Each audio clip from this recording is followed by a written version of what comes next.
नमो अरिहन्ताणं नमो सिद्धाणं नमो आयर्याणं नमो वज्रायाणं नमो लोय सविसाहं मोक्षमार्गस्य नेतारं वेत्तारं कर्मभूरतां ज्ञातारं विश्वतत्त्वानां वन्दे तद्गुणलाभै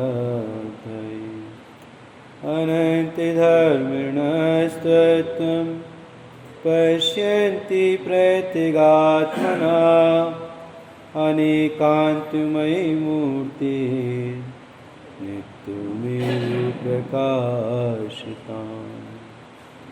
श्री वितरागी देव शास्त्र जयवंत वर्तन। यह श्री ममल पहौड़ जी ग्रंथ विराजमान है। आचार्य श्रीमद जिन तारण स्वामी द्वारा विरचित ममल पहौड़ जी की फूलना नंबर 5 धर्मदीप्त गाथा, गाथा नंबर 6 आज चलेगी। अपनी गाथा पढ़ेंगे। धम्म जु धरियो ममल पहु धरियो वन जिन तो अर्क सुअर्क मऊ विंद विज्ञान संजोतो। अन्वयार्थ पढ़ेंगे। छठवीं गाथा का अन्वयार्थ जो ब्रह्मचारी शीतल प्रसाद जी ने लिखा है, इसका हल्का साउंड आ रहा है।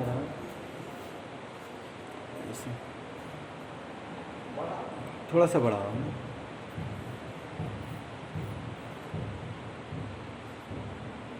छठवीं गाथा का अन्वयार्थ है। ममल पऊ धम्म जु धरियो, शुद्ध आत्मिक पदरूपी धर्म को धारण करो। उवन धरिए, यही उत्पन्न होने वाले या आने वाले कर्मों को रोकने वाला है। जिनेतु, ऐसा जिनेन्द्र ने कहा है। अर्क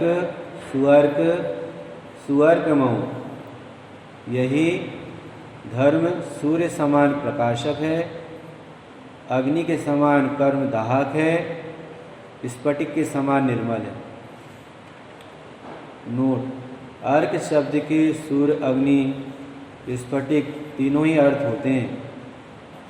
विंध्य विज्ञान संयुक्तु, और वह धर्म स्वानुभव ज्ञान सहित है। भावार्थ, स्वात्मानुभव सहित ही धर्म है। इसी धर्म को जो धारण करते हैं उनका कर्म आश्रव रुकता है। यह धर्म सूर्य के समान वीतराग विज्ञानमय है, अग्नि के समान पिछले कर्मों की निद्रा करता है तथा सर्वरागादि विकारों से वह संकल्प विकल्पों से रहित स्फटिक मणि के समान निर्मल है। क्या कहते हैं आचार्य भगवान? फूलना का नाम क्या है? धर्मदीप्त फूलना। इस फूलना का भाव तो समझ में आया होगा। धर्मदीप्त मतलब धर्म का प्रकाश मेरे जीवन में कैसे हो, मेरी परिणति में कैसे हो, उसकी विधि आचार्य ने फूलना नंबर 5 में बतलाई है। मेरे जीवन में धर्म अर्थात साम्य भाव कैसे आवे, बोलो। मेरी परिणति में मोह राग देश का भाव कैसे होवे, साम्य भाव की प्राप्ति मेरे परिणाम में कैसे होवे, मेरा जीवन कब पंच परमेष्टि भगवान के जैसा होगा, इसकी विधि आचार्य ने इस फूलना में बतलाई। आचार्य भगवान कहते हैं, धम्म जो धरियो ममल पहु। धर्म कहते किससे हैं? धर्म कहते हैं स्वभाव को। जो माने जो धर्म को धरियो धारण करता है। प्रवचन सारजी में आचार्य कुंद देव ने 7वीं गाथा में धर्म की परिभाषा बतलाई। स्वभाव में प्रवृत्ति करना यह धर्म का अर्थ है। मूल संस्कृत टीका है, स्वभाव में प्रवृत्ति करना इसका नाम धर्म है। प्रवृत्ति का अर्थ क्या है? प्रवृत्ति का अर्थ यहाँ पर लिखा है इन्होंने धर्यो। तो धर्यो में तीनों शब्द लेना। क्या लेना? स्वभाव की श्रद्धा, स्वभाव का ज्ञान और स्वभाव में स्थिरता। इसी का नाम प्रवृत्ति है और इसी का नाम धर्यो माने धारण करना है। धारण कहाँ होता है? धारण जी की श्रद्धा में होता है, ज्ञान में होता है, चारित्र में होता है। तो धारण श्रद्धा में कैसे होता है? श्रद्धा में प्रतीति रूप होता है, ज्ञान में अनुभव रूप होता है और चारित्र में स्थिरता रूप धर्म होता है। उसी का नाम प्रवृत्ति है, उसी का नाम धर्यो। और फिर एक शब्द आया धर्ये उवन। धर्ये का अर्थ होता है ग्रहण करने योग्य। तो ग्रहण करने योग्य क्या है? इसका मतलब ये सिद्ध हो रहा है कि छोड़ने योग्य क्या है और ग्रहण करने योग्य क्या है। तो जिसे हमने उपाधि मानकर रखा है, ऐसे मोह राग जिसके परिणाम, उन्हें ज्ञानियों ने कहा आश्रय दुखे कारे घनेरे बुद्धिवंत तीन नेरे बेरे जिन पुण्य पाप नहीं कीना आत्म अनुभव चिते दीना। बोलो भाई, धर्म किसे कहते हैं? बोलो। जिन्हें पुण्य पाप नहीं कीना आत्म अनुभव चित्त दीना। जिन्होंने अपने चित्त में आत्मा का अनुभव कर लिया है, यह आत्मा का अनुभव ही उपाधि धर्ये उवन। उवन माने अनुभव, उवन माने ज्ञान, उवन माने संबर और धर्य माने ग्रहण करने लायक है, प्रकट करने लायक है, उपाधि है, रखने लायक है। इसके अलावा आश्रय बंध का परिणाम रखने लायक नहीं है, वो दुख स्वरूप है और दुख का कारण। आचार्य समंत्रभद्र स्वामी ने जो रत्नगढ़ साहब का चार्य ग्रंथ लिखा, उसका दूसरा नंबर का श्लोक है देशयामी समीचीनाम, कि ऐसे निर्मल धर्म को कहूँगा, ऐसे स्पष्ट धर्म को कहूँगा। देशयामी समीचीनाम, कैसा धर्म है? धर्मम कर्म निवर्णम, जो धर्म मोह का क्षय करे, राग का क्षय करे, काम क्रोध विषय वासना का क्षय करे, ऐसे धर्म को कहूँगा, देशयामी कहूँगा। क्यों? संसार दुखता सत्वान, यह धर्म जीव को संसार के दुखों से निकालने वाला है। धर्म कहते किसे हैं? इष्ट स्थाने धत्ते इति धर्म, जो जीव को दुख से छुड़ा करके सुख में विराजमान करे उसे धर्म कहते हैं। धर्म साम्य भाव रूप होता है। धर्म मोह और क्षोभ के अभाव पूर्वक होता है। मोह और क्षोभ का अभाव ये नास्तिक का कथन है। वास्तव में स्वरूप में प्रवृत्ति, इसका नाम धर्म है, ये अस्थि का कथन है। स्वभाव में प्रवृत्ति, ऐसा इसका अर्थ है। आचार्य अमृतचंद देव कहते हैं। 7वीं गाथा की टीका है प्रवचन सार जी की। धर्म किसे कहते हैं? बोलो। साम्य भाव है सो धर्म है। तो धर्म क्या है? तो स्वभाव में प्रवृत्ति करना, इसका नाम धर्म है। तो प्रवृत्ति में क्या लेना? प्रवृत्ति में तीनों लेना, आत्मा की श्रद्धा, आत्मा का ज्ञान और आत्मा में स्थिरता रूप प्रणति, इसका नाम प्रवृत्ति है। उसी का नाम यहाँ पे गुरु महाराज कहते हैं धम्म में जो धरियो, ऐसे स्वभाव में प्रवृत्ति करना। इसके अलावा और कहीं प्रवृत्ति करने लायक जगत में है ही नहीं। जिन्होंने स्वभाव को छोड़कर अन्य जगह प्रवृत्ति किया है, वे सब दुखी हुए। अरे निर्ग्रंथ दशा अंगीकार करने के बाद भी जो जीव स्वभाव में प्रवृत्ति नहीं करते हैं, उनके लिए ज्ञानियों ने कहा मुनि व्रत धार अनंतवार ग्रीवक उपजायो और पैर निज आत्म ज्ञान बिना सुख लेश ना पायो। स्वरूप में प्रवृत्ति होना चाहिए, स्वरूप की श्रद्धा, स्वरूप में ज्ञान और स्वरूप में स्थिरता, इसका नाम प्रवृत्ति है। इसका नाम है धैर्यो, धारण करना। यही धैर्य उवन, यही ग्रहण करने लायक है, प्रकट करने लायक है, उपाधि है। इसके अलावा सब हे बोलो। जीवादि वहितच्चम, जीवादि वहितच्चम हेयम उपाधि अपनो अप्पा।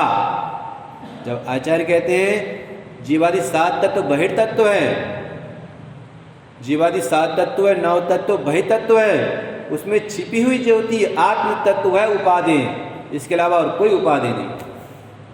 लक्षण भेद के द्वारा पहले 7 तत्व के स्वरूप को जाने, उसमें हे क्या है, उसमें गे क्या है, उसमें उपाधि क्या है, ये लक्षण भेद के द्वारा जाने। हे गे उपाधि की कला जिसने सीख ली, मोक्ष मार्ग उसकी मुट्ठी में है। समझ में आया? धम में जो धरियो ममल पहु, बोलो ममल पहु, आत्मा का अस्तित्व शुद्ध है, पवित्र है। बोलो जैसे रात्रिकालीन उदाहरण दिया था कि वह सुवर्ण किट्टिका में पड़ा हुआ है पर वो अपने सुवर्णत्व को नहीं छोड़ता, ऐसी आत्मा अपनी ममलता को नहीं छोड़ता, वो अपनी शुद्धता को नहीं छोड़ता, उसका चैतन्यपना यही उसकी शुद्धता है। औदिक भाव अनेक प्रकार के आए, अनादिकाल से अनेक पर्याय को धारण करता हुआ जीव अनेक प्रकार के राग देश के भाव रूप परिणमित हुआ, पर्याय अपेक्षा देखा जाए, लेकिन उसकी जो चैतन्य सत्ता है, जाननपना, वो नष्ट नहीं हुआ। काली पॉलीथीन में रखे हुए हीरे के समान।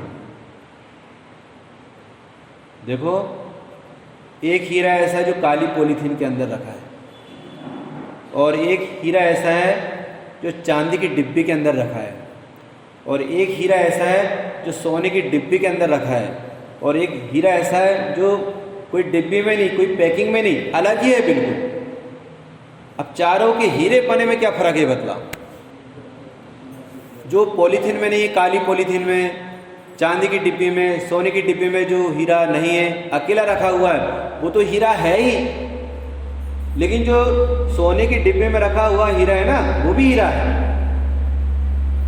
तो बिना पैकिंग के, बिना पॉलीथीन में रखा हुआ हीरा है, माने सिद्ध भगवान।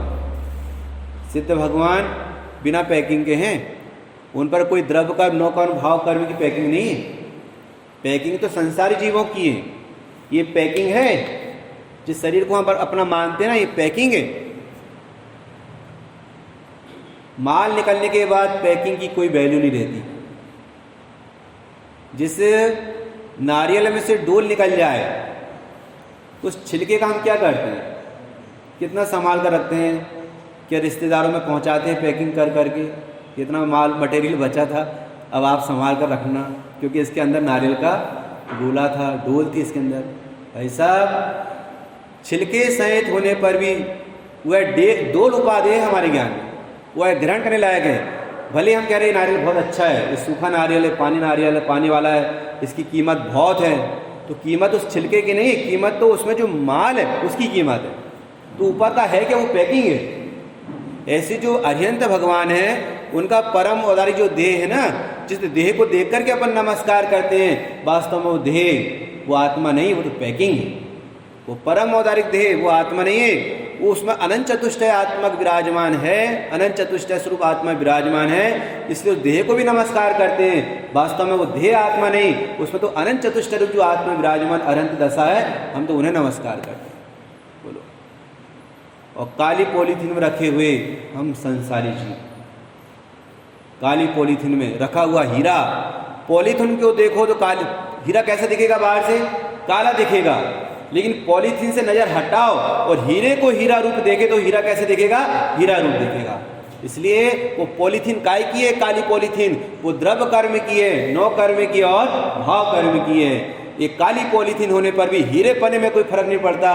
जैसे द्रव्य कर्म, नौ कर्म, भाव कर्म की कालीमा होने पर भी मेरे चैतन्य स्वभाव में कोई फर्क नहीं पड़ता। यही मेरी ममलता है, ममल बहु, ऐसा अपना अस्तित्व है। बहु माने अस्तित्व, मेरी सत्ता शुद्ध है, पवित्र है। मैं अपने स्वरूप को नहीं पहचानता हूँ, वो बात एक अलग है, लेकिन इसका मतलब ये नहीं कि मेरी सत्ता अपवित्र हो गई है, मेरी शुद्धता में कहीं मलिनता आ गई है। मैं पहले भी चैतन्य था, आज भी चैतन्य हूँ, और अनंत काल बाद भी चैतन्य का चैतन्य रहूंगा। यही मेरी ममलता है, ममल बहु। ऐसी चैतन्य सत्ता को स्वीकार करो, इसी को ही प्राप्त करो। पौ माने प्राप्त करना, पौ माने अस्तित्व, पौ माने पद, और पय माने दूध। कई अर्थ होते हैं व्याकरण में एक एक शब्द के, आप एक शब्द के कई अर्थ निकाल सकते हैं, लेकिन जहां जो अर्थ फिट होएगा वहां वही अर्थ लगाना, दूसरा अर्थ मत लगाना। चौके में सेंधव मांगे तो क्या लाकर देना? नमक ही लाकर देना, घोड़ा को लाकर खड़ा मत कर देना, क्योंकि सेंधव माने घोड़ा भी होता है और सेंधव माने नमक भी होता है। जहाँ जहाँ जो योग्य छे तहाँ समझबूते, जहाँ जिस शब्द का अर्थ होता है वहाँ वही शब्द फिट करना। तारंतरण शाक्याचार्य जी में कहा आचार्य भगवंत ने, जिनेन्द्र भगवान के वचनों का लोप नहीं करना, जिस शब्द का जो अर्थ है वैसे अर्थ करना, अपने मन से अर्थ नहीं वर्ण करना। बोले क्यों? जिन पद लोपनते निवे वासमी, जो जिनेन्द्र भगवान के वचनों का इधर से उधर अन्यथा अर्थ करता, आगम के विरुद्ध अर्थ करता है, वो सूत्रभाषी है, उसके पास अनेक प्रकार की विद्याएं हैं, वो समता का स्थान है। लेकिन जिनेन्द्र भगवान की आज्ञा के विरुद्ध कथन करता है, वो सूत्रभाषी है, मणि संयुक्त सर्प के समान। मणि भले कीमती, कितनी कीमती क्यों ना हो, मणि की कीमत भले कितनी क्यों ना हो, पर वो सर्प के पास है, इसलिए ग्रहण करने योग्य नहीं। कोई कितना भी क्षमा का स्थान हो, विद्या का स्थान हो, बहुत मंद का साय रखता हो, लेकिन आगम से विपरीत प्रवृत्ति करता हो, वो सूत्रभाषी है, वो मणि संयुक्त सर्प के समान है, उसकी संगति नहीं करना। जिनवाणी मना करती संगति करने के लिए, नीच कुल न संगे। बोलो, जो जिनागम के विपरीत है उसका नीच कुल है, वो संगति करने लायक नहीं है। धर्म में जो धरियो ममल पाओ, ऐसी ममलता को धारण कर। जीव ने आज तक अपनी ममलता को कभी छोड़ा नहीं, अपनी शुद्धता को कभी छोड़ा नहीं, अपनी चैतन्य सत्ता को कभी छोड़ा नहीं। चैतन्य सत्ता को छोड़ना माने जड़ रूप होना, और जड़ रूप हुआ नहीं तो ज्ञान ज्ञान रूप ही रहा, यही उसकी ममलता है। सोना सोना रूप ही रहा, वो कच्चा सोना सोना दिखता नहीं। एक काम कर, उसको स्वर्णकार के पास ले जाओ। स्वर्णकार के पास ले जाएंगे तो जो अभी हमें कच्चा दिख रहा है ना, सोना जैसा नहीं लग रहा, उसके हमें वैल्यू समझ नहीं आ रही है। अब स्वर्णकार के पास ले जाओ तो सही उसे, जैसे वो अग्नि में तपाएगा और जैसे ताव पे बढ़ते जाएगा, और एक समय वो आएगा कि 16 ताव को प्राप्त होएगा, और वह स्वर्ण फिर पहनने के योग्य काम आता है। बोलो, अरे तीर्थंकर के जीव कोई अलग से नहीं बनते, चक्रवर्ती कोई अलग से नहीं बनते, नारायण प्रति नारायण अलग से कोई नहीं बनते, बलदेव कोई अलग से नहीं बनते। अपने जैसे जीवों में कोई तीर्थंकर बनता है, कोई चक्रवर्ती बनता है, कोई नारायण बनता है, कोई बलदेव बनता है। एक काली पॉलीथीन लगी हुई ना, इसलिए कीमत समझ में नहीं आती, लेकिन काली पॉलीथीन के अंदर झांक करके देखे तो उसमें हीरा जैसा का वैसा ही है। ये द्रव्य कर्म नौकर भाव कर्म की हम अवसर देखते हैं ना, तो आत्मा पावर दिखाई देता है, संसारी दिखाई देता है। उसकी प्रभुता की ओर जाकर हम देखें ना, तो अपनी चैतन्य सत्य को लिए हुए है, यही उसकी ममलता है। यह ममलता धारण करनी होगी। बोले क्यों? इस ममलता को धारण करने वाले जीव, इसको अमीय कहा। अमीय आत्मा का दूसरा नाम हमने आपको बताया था अमृत। आत्मा का एक नाम अमृत है, उसको गुरु महाराज कहते अमीय। आत्मा अमृत स्वरूप है। इस अमृत का पान कर करके कई जीव अमर हो गए। धनी धन्य है वे जीव, नरभव पाई है कारज किया, और तिन्ही अनादि भ्रमण पंच प्रकार तजीवर सुख लिया। इस अमृत को पीकर के अमर हो गए हैं। इसलिए वास्तव में यदि अमरता कोई प्राप्त हुए हैं तो सिद्ध भगवान। जिन स्वर्ग के देवों को अमर कहा जाता है, उन्हें भी मरना पड़ता है। बोलो, और जितने सागर की आयु है उतने हर वर्ष में एक बार भूख का विकल्प होता है, उनके कंठ से अमृत झरता है, लेकिन वो अमृत भी उनको अमर नहीं करता। लेकिन ज्ञान का जो अमृत है, अतीन्द्रिय आनंद का जो अमृत है, जिसमें किसी प्रकार का भय नहीं है, शल्य नहीं है, शंका को स्थान नहीं है, तो ज्ञान अनुभव संयुक्तो, ऐसा अमीय रमन जिस जीव की परिणति में होता है वो अमर होता है, वो सिद्ध बनता है, दोबारा संसार में नहीं आता। अमीय रमन जिनुत्तु। जिनेन्द्र भगवान कहते हैं धर्म में रमण करो, स्वभाव में रमण करो, अमृत में रमण करो, अमृत स्वभाव में रमण करो, इसको पी करके अमर हो जाओ। धैर्य उवन जिनुत्तु। भाई उपाधि क्या है? धैर्य माने ग्रहण करने लायक, इसलिए कहा थोड़ा बहुत न्याय व्याकरण का अभ्यास होना चाहिए। ये सब शब्द अपने को व्याकरण में मिलेंगे। प्राकृत में धैर्य शब्द का अर्थ होता है ग्रहण करने योग्य। उवन माने होता है ज्ञान। कौन सा ज्ञान? सम्यक ज्ञान, अर्थात संबर का परिणाम। निजरा का परिणाम वह धारण करने योग्य है, ग्रहण करने योग्य है। जीवन जिनुत्तु ऐसा जिनेंद्र भगवान कहते हैं। किसी प्रकार का मोह राग देश का परिणाम, किसी प्रकार का पाप का परिणाम, किसी प्रकार का पुण्य परिणाम धारण करने योग्य नहीं है। धारण करने योग्य यदि है तो संबर और निजरा है, जो संसार क्षय का हेतु है। आश्रव बंध से तो संसार बढ़ता है और संबर निजरा से संसार का ही क्षय होता है। तो जिससे मेरे संसार का क्षय होता है वो ग्रहण करने लायक है, जिससे संसार बढ़ता है वो प्रक्षालन करने लायक, रखने लायक नहीं। भले वो कितनी भी उत्कृष्ट जाति का पुण्य भी क्यों ना हो, वो तीर्थंकर प्रकृति को बांधने वाला पुण्य भी क्यों ना हो, वो है उपाधि नहीं। देखो ये द्रव्यानु का ग्रंथ है, ममल पौड़ जी है। यदि आपके सामने हम रत्नकर्ण साबकाचार्य जी पढ़ाते हैं ना, तो उसमें हम बराबर ये कहते हैं कि पाप से बुद्धिपूर्वक हटो और प्रशस्त राग में बुद्धिपूर्वक जोड़ो। लेकिन ये द्रव्यानु का ग्रंथ है, ये कहता है कि पाप से तो हटो, पुण्य से भी हट जाओ और मेरी प्रणति में शुद्धता कैसे उत्पन्न हो स्वभाव की दृष्टि करके मोक्ष मार्ग को प्रारंभ करो। कि उपाधि तो यही है, किसी प्रकार का पुण्य पाप का परिणाम उपाधि नहीं, ग्रहण करने लायक नहीं है, रखने लायक नहीं। वो तो बंधन का कारण है। जो बंधन का कारण होता है वो मुक्ति का कारण कैसे हो सकता है? आप विचार तो करो। हमने आपसे कहा था एक एक शब्द में आप कोई एक शब्द दो फूलना का, एक शब्द में पूरा व्याख्यान हो जाएगा 1 घंटे का। कोई भी एक शब्द निकाल कर दो, चाहे रमन दे दो, चाहे धैर्य दे दो, चाहे ममल दे दो, चाहे अमल दे दो, चाहे उबन दे दो, चाहे उब दे दो, आप कोई एक शब्द दे दो, पूरा व्याख्यान 1 घंटा पूरा हो जाएगा। क्योंकि इनकी लिंक बंधी हुई है।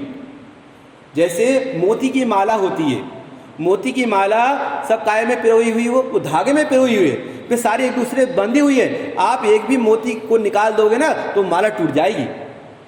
ये पूरी गाथाएं 164 फूलना, इसमें 3200 गाथाएं, जितनी गाथाएं हैं ये सारी गाथाओं के शब्द एक दूसरे से बंधे हुए हैं।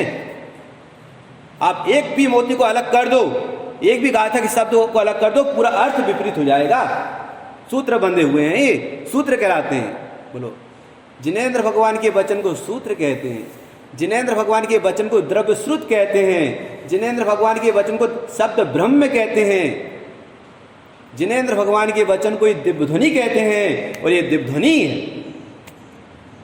बोलो, समझ में आया? ये शब्द ब्रह्म है, ये पर ब्रह्म को बतलाने वाला है, इसलिए शब्द ब्रह्म है। ये अर्हत प्रवचन का अवयव है। अर्हत प्रवचन का अवयव माने दिव्य ध्वनि का अंश है। ममल पौड़ जी क्या है? ये दिव्य ध्वनि का अंश है। ममल पौड़ जी को सुनना मतलब साक्षात सिमंदर भगवान की देशना को सुनना है। इतना बहुमान, इतनी महिमा से सुनेगा तभी बात ग्रहण होगी।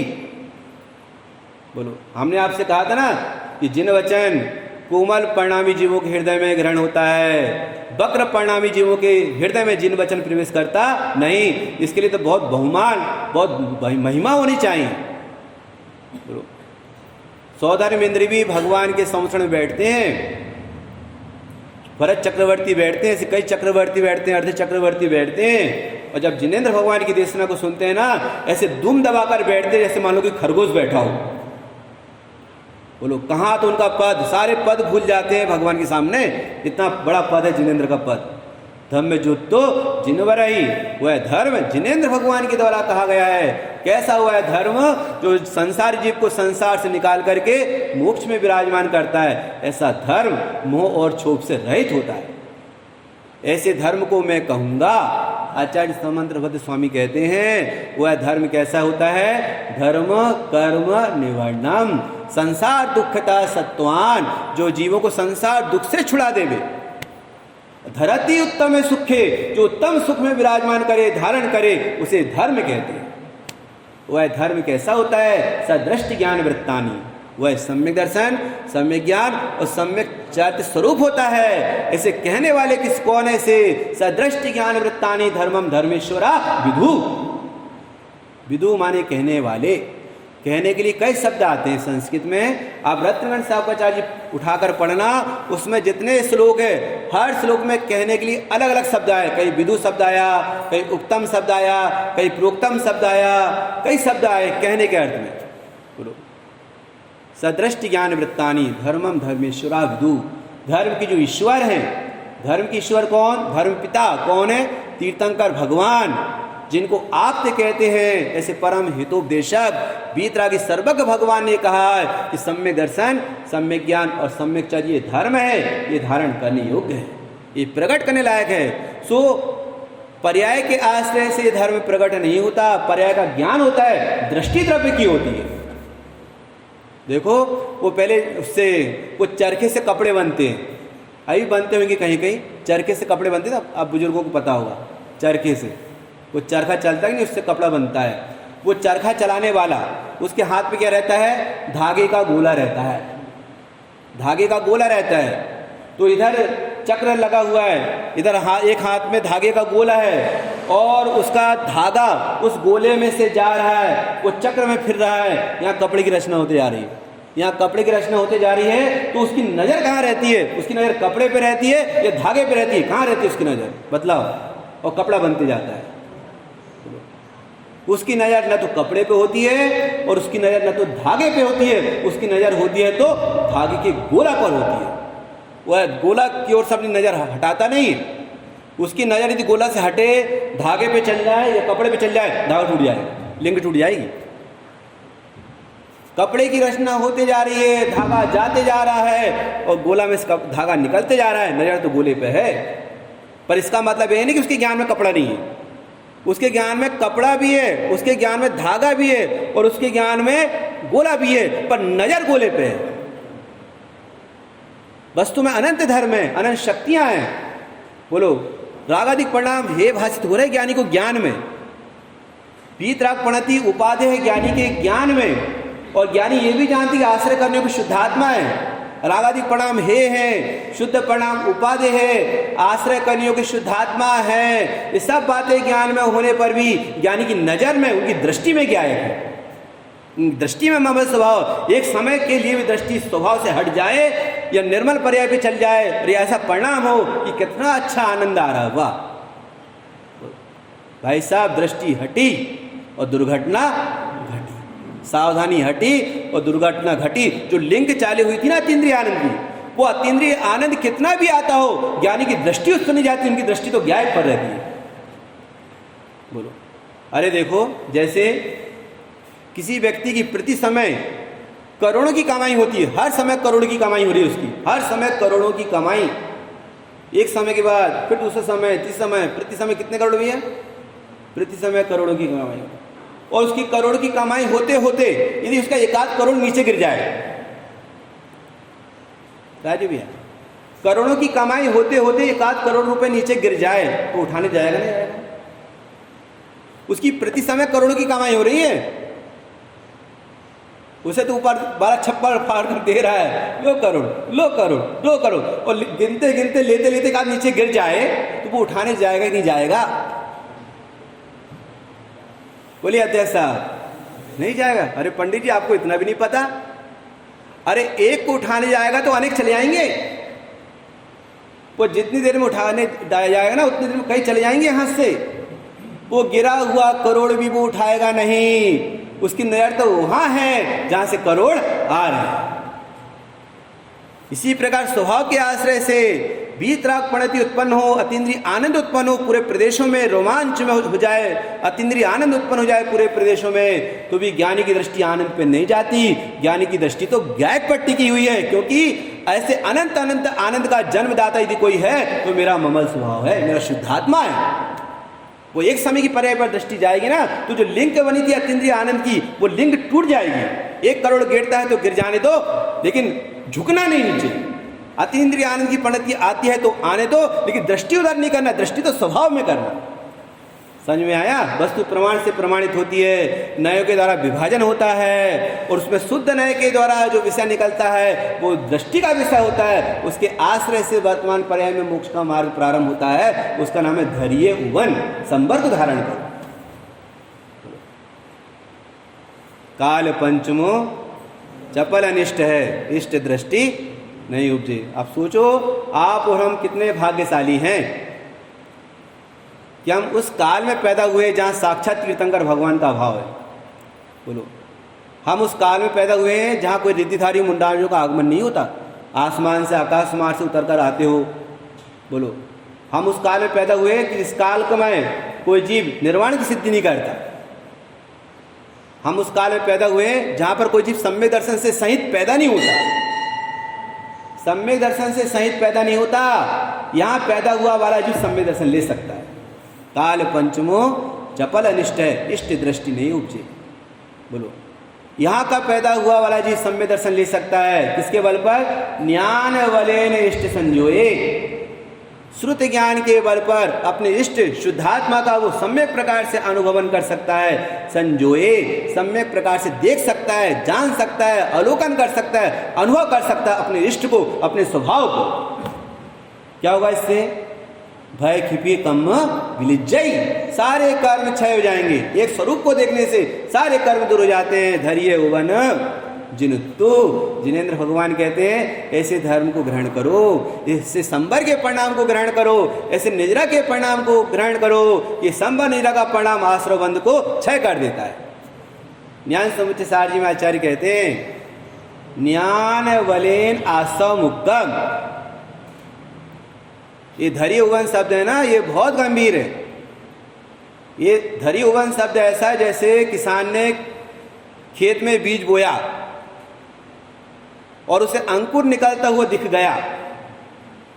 किसान ने बीज बोया और उसे अंकुर निकलता हुआ दिख गया, उसको संतोष होता है कि अंकुर फूट गया। अब तो इसकी स्थिति भी होगी, इसकी वृद्धि भी होगी और ये फसल फलेगी भी, उसे अंकुर दिखने लगा। ये धैर्य उवन, ये अंकुर है, ये संबर का परिणाम है, निद्रा का परिणाम है। ये असंख्यात प्रदेशों में जो आंशिक शुद्धि उत्पन्न हुई है ना, अनंत गुणों में जो आंशिक शुद्धि उत्पन्न हुई है, उसका नाम संबर है। सर्व गुणांशु सो सम्यक्त, अनंत गुणों में जो आंशिक शुद्धि हुई है वो सम्यक दर्शन का परिणाम है, वो संबर का परिणाम है, वो शुद्धि का अंश है, वो अंकुर है मोक्ष का, मोक्ष का अंकुर है, वो फूट गया है। बोलो, उसके होने पर क्या प्रकट हुआ? ज्ञान बलेन संबर भनियाम, वो अंकुर उत्पन्न हुआ, वो संबर का परिणाम उत्पन्न हुआ। किसके बल से? सम्यक ज्ञान के बल से। ज्ञान बलेन संबर भनियम, सम्यक ज्ञान के बल से संबर हुआ और सम्यक ज्ञान के बल से ही आश्रव से मुक्ति मिलती है। ज्ञान बलेन संबर भनियम और ज्ञान बलेन आश्रव मुक्तम, मुक्ति भी कैसे हुई? आश्रव से मुक्ति हुई है सम्यक ज्ञान से, संबर की प्राप्ति हुई है सम्यक ज्ञान से, और ज्ञान बलेन निव्यजन्ति। क्या कहा? सम्यक ज्ञान के बल से आश्रव से मुक्ति, सम्यक ज्ञान के बल से संबर की प्राप्ति, निजरा की प्राप्ति, और सम्यक ज्ञान के बल से निर्वाण की प्राप्ति। ज्ञान बलेन निव्यजन्ति, ज्ञान बलेन इष्ट संजोय। ऐसे सम्यक ज्ञान के बल से जीव अपनी इष्ट की प्राप्ति करता है, और जो प्राप्त करता है ना उसका आनंद वही भोगता है। जो प्राप्त करता है उसका आनंद वही भोगता है। ये तो ऐसा भोजन है जो खुद बनाए और खुद खाए। एक योगी अशन बनावे,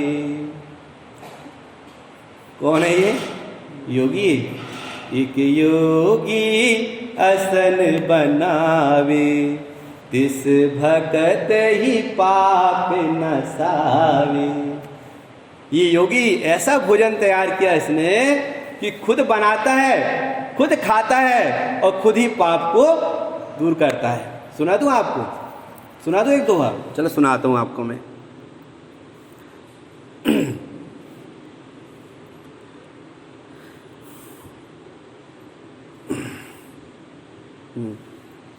एक योगी अशन बनावे, तिस भगत ही पाप नसावे।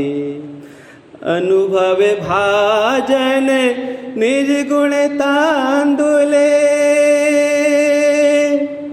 समता छीरे मिलावे रे योगी। इसके पास बर्तन कौन सा है? बर्तन कौन सा है? अनुभव भाजन, अनुभव रूपी बर्तन है। कैसा योगी है?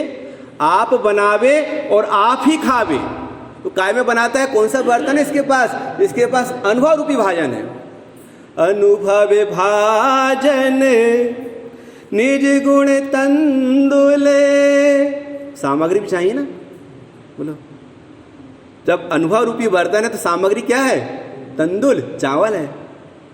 अनुभव भाजन निज गुण तंदुले, समता छीरे मिलावे रे योगी। अब खीर बनाना तो क्या चाहिए?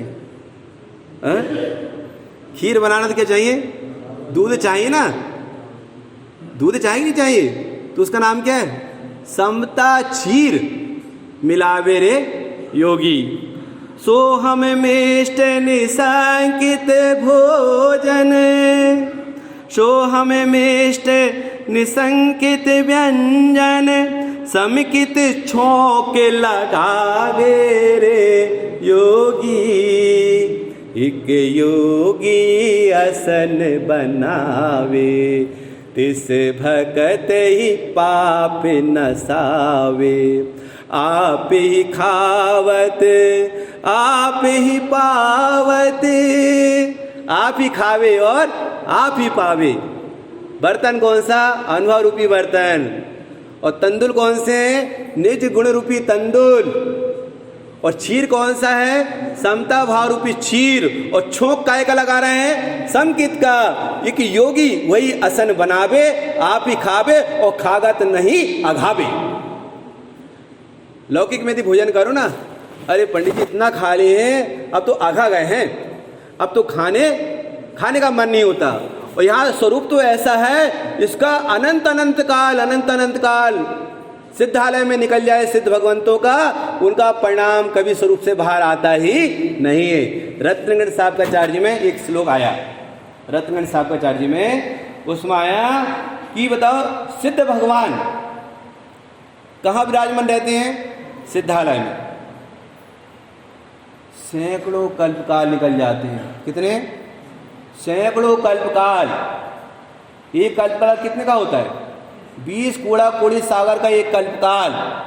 बोलो, ऐसे सैकड़ों कल्पकाल निकल जाते हैं, सिद्ध भगवान के गुणों में कोई विक्रिया नहीं होती, कोई फेरफार नहीं होता, उनके आने का वापिस आने का मन नहीं होता। प्रति समय अनंत आनंद अनंत आनंद अनंत आनंद अव्यावध आनंद का भोग करते रहते हैं सिद्ध भगवान। ये ध्रुवता ऐसी है, इसमें कभी ये खजाना कभी खाली नहीं होता। ज्ञान बलेन इष्ट संजोय, ज्ञान का बल लेवे जीव, सम्यक ज्ञान के बल से जीव अपने इष्ट की प्राप्ति करता है। और भय बिलिए भय खिपिए कम में बिलिजे, सारे भय सारे कर्म सब स्वभाव के बल पर क्षय होते हैं। पता है आपको? ये इतनी उत्कृष्ट बात है भाई साहब। आप विचार करो, इस निकृष्ट पंचम काल में जिन्हें साक्षात जिनेंद्र भगवान की देशना सुनने को मिल रही है, ऐसे हम जीव, जहाँ पर अभी आपको बताया कि जीव सम्यक दर्शन लेकर पैदा नहीं होता है, यहाँ का पैदा हुआ वाला जीव सम्यक दर्शन ले सकता है। तो ये उत्कृष्ट बात, उत्कृष्ट निमित्त हमको मिला कि नहीं मिला? बताओ, मिला है ना? हमारी बुद्धि में ये तो नहीं चढ़ा कि इसके अलावा भी कोई मार्ग होगा। हाँ, इतना है, योग सार प्रावृत ग्रंथ है अमित ज्ञाति आचार्य का, उसमें प्रश्न खड़ा हुआ कि भगवान आप तो 3 लोक के नाथ हो, आप क्या हो? आप 3 लोक के नाथ हो, सब आपको क्यों नहीं मानते? अरे आप तो 3 लोक के नाथ हो ना, भगवान हो ना, वीतरागी सर्वज्ञ हो, आपको सब क्यों नहीं मानते? प्रश्न खड़ा हुआ तो जवाब 3 आए। आप 3 लोक के नाथ है तो भी आपको सब नहीं मानते। बोले भगवान ऐसा क्यों हुआ? तो जवाब आया कि काल में काल, कली काल। कौन सा काल है? कली काल है, इसलिए सब आपको नहीं मानते। और दूसरा जवाब क्या आया? इस काल में पैदा हुआ वाला जीव संक्लेश परिणाम वाला है। इस काल में पैदा हुआ जीव संक्लेश परिणाम वाला है, उसको इतनी ईर्ष्या बुद्धि होती है कि सामने वाले को बढ़ता हुआ नहीं देख सकता, इसलिए सब आपको नहीं मानते। और तीसरा जवाब क्या है? भगवान आपके द्वारा बताया गया जो नए विवक्षा है, उस नए विवक्षा का ज्ञान जगत के जीवों को नहीं होने के कारण वो आपको नहीं मानते, इसलिए आप 3 लोक के नाथ होने के बाद भी सभी आपको नहीं मानते। तो फिर कौन मानता है? कौन मानता है? जिसने सम्यक ज्ञान के द्वारा अरहंत का स्वरूप जाना, जिसने सम्यक ज्ञान के द्वारा पंच परमेष्टि का स्वरूप जाना, जिसने सम्यक ज्ञान के द्वारा आत्मा का स्वरूप जाना है, वही आपको मानता है। देखो, अपने हृदय में जिनेंद्र भगवान को स्थान देना ये सबके बस की बात नहीं है। यदि अपने परिणाम में, अपने मन में अरहंत का स्वरूप समझ में आ रहा है तो। इसलिए प्रवचन सार्य में आचार्य अमृतचंद देव ने लिखा कि अरहंत का स्वरूप मन में समझ में आता है। पहले मन में समझ में आता है। अरहंत का स्वरूप कहाँ समझ में आता है? पहले मन में समझ में आता है, और मन में ही अरहंत के समान मेरा स्वरूप है, उस जीव के मोह क्षय होता है। नहीं समझ में आया? देखो, मैं आपको 5 मिनट की अगर पूरी बात करता हूँ, आज भर आपका 5 मिनट ले रहा हूँ, बस हो गया। फिर इसके बाद आप मत सुनना भले, ठीक है? जो जान अरहंतम दब्बत गुणत पचय तेहिम, सो जान अपाणम मोह खलु जदि तस् लयम। जो अरहंत को जानता है, जो अरहंत को जानता है, कैसे जानता है अरहंत को? द्रव्य से जानता है, गुण से जानता है और पर्याय से जानता है। जो अरहंत को द्रव्य गुण पर्याय से जानता है, उसका ग्रहित मिथ्यात्व दूर होता है। क्या कहा, सुनना? जो अरहंत को द्रव्य गुण पर्याय से जानता है, उसका ग्रहित मिथ्यात्व दूर होता है, और जो अरहंत के समान अपने आत्मा को जानता है, उसका अग्रहित मिथ्यात्व दूर होता है। नहीं आए पकड़ में? अरहंत का स्वरूप जानने वाला जीव कुदेव कुकुर कुधर्म के पास नहीं जाएगा, उसके ग्रहित मिथ्यात्व का त्याग होता है। और अरहंत के समान अपने आत्मा को जानने वाले जीव का अग्रहित मिथ्यात्व नाश होता है। उसके देह में भी एकत्व बुद्धि नहीं रहती। उसकी आत्मबुद्धि कहाँ आ जाती है? अपने चैतन्य स्वरूप में आत्मबुद्धि आती है। यदि मैं आपसे पूछूं कि पहले बताओ, पहले कुर्ता उतारता है, पहले बनियान उतारती है? सिलवाने में कोई विधि तो होगी?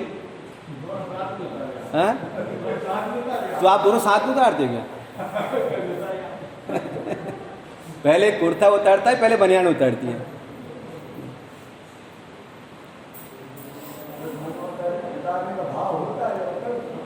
मतलब अपने को भाव भर करना है। कुर्ता भी वही रहने दो और बनियान भी वही रहने दो, भले महीने भर लग जाए पहले हुए। विचार करो, पहले कुर्ता उतारता है, पहले बनियान उतारती है। भाई साहब, बिना कुर्ता उतारे बनियान उतारोगे ना, तो बनियान भी फटेगी और कुर्ता भी फटेगा। तो पहले क्या उतारना, क्रम क्या है? पहले क्रम तो ये है कि पहले कुर्ता उतरे, उसके बाद फिर क्या उतारना, बनियान। तो पहले जीव के जीवन में पहले ग्रहित मिथ्यात्व जाता है, उसे बुद्धि पूर्वक कुदेव कुकुर कुधर्म के चुंगल से बचना पड़ेगा। पहले ग्रहित मिथ्यात्व जाता है, उसके बाद अग्रहित मिथ्यात्व जाता है। तो ग्रहित मिथ्यात्व क्या है? कुदेव कुकुर कुधर्म को, सट अनायतनों को धर्म मानकर पूजना, ये ग्रहित मिथ्यात्व है। उसका त्याग अरहंत के स्वरूप को जानने से होता है, पंच परमेष्टि के स्वरूप को जानने से होता है, गुरु के स्वरूप को जानने से होता है, जिनागम के स्वरूप को जानने से होता है, और जिनेंद्र भगवान के द्वारा बताए गए जो 7 तत्व हैं, 6 द्रव्य, 9 पदार्थ, उनके जानने से ग्रहित मिथ्यात्व का त्याग होता है। और उन पंच परमेष्टि भगवान के समान अपना जो चैतन्य स्वरूपी आत्मा है, अपने को चैतन्य रूप अनुभव करने वाले के देह में एकत्व बुद्धि नहीं रहती, 7 तत्व संबंधी विपरीत श्रद्धा नहीं रहता, उनके अग्रहित मिथ्यात्व जाता है। जो अरहंत का स्वरूप जानता है, उसके ग्रहित मिथ्यात्व जाता है। जो अरहंत के समान अपना स्वरूप जानता है, उसका अग्रहित मिथ्यात्व जाता है। इसका मतलब वो मोक्ष मार्गी होता है। समझ में आया? एक योगी आसन बनावे, बोलो भाई, एक योगी आसन बनावे, तिस भगत ही पाप नशावे, तिस भगत ही पाप नसावे। देखो भाई, ऐसा भोजन करना, आप बनावे, आप ही खावे, और खावत नहीं अघावे, एक योगी असन बनावे। ऐसा भोजन बनाए, अपन खुद ही खाएं और खुद ही उसका भोग करें, और अनंत काल के स्वरूप में संतुष्ट हो जाएं। इसी मंगल भावना से विराम लेते हैं।